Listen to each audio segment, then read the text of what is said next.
Minute Papillon. Bonsoir, c'est Anne-Laetitia Béraud, bon retour dans Minute Papillon. Ce mardi soir, 9 avril, on parle de science.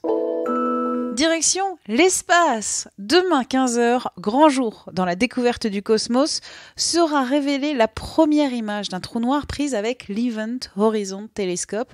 C'est un réseau international de radiotélescopes et d'observatoires. La conférence est en anglais et elle sera retransmise en direct depuis le siège de la Commission européenne à Bruxelles.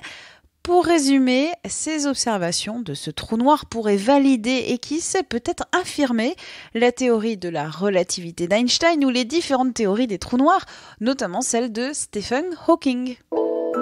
Et maintenant, la planète Mars. La Géorgie voudrait faire pousser des vignes sur la planète rouge. Ce n'est pas de la science-fiction, c'est un projet sérieux, rapporte l'AFP. Un groupe de chercheurs et d'entrepreneurs géorgiens ont répondu à un appel de l'agence spatiale américaine, la NASA, pour imaginer une présence humaine durable sur la planète rouge. Objectif, produire sous serre des variétés de vignes et de raisins pouvant être cultivées sur Mars et donner au passage un bon coup de pub à l'industrie viticole géorgienne multimillénaire. Les Américains ont annoncé envoyer dans les décennies à venir des hommes sur Mars. Retour sur Terre, dans notre cerveau. Au moyen d'électrodes, des chercheurs ont stimulé le cerveau de personnes de plus de 60 ans. Résultat, les seniors stimulés ont retrouvé une mémoire de travail comparable à celle de jeunes adultes.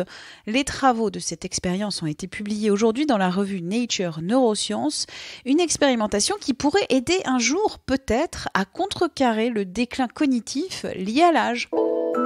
Et pour garder la mémoire, mieux vaut dormir. Dans notre podcast 6e Science sur la mémoire, en partenariat avec Science et Avenir, 20 minutes à interroger Géraldine Roche, chercheuse à l'INSERM. Cette scientifique nous a rappelé que si l'on perturbe l'architecture des cycles de sommeil, on dérange l'apprentissage.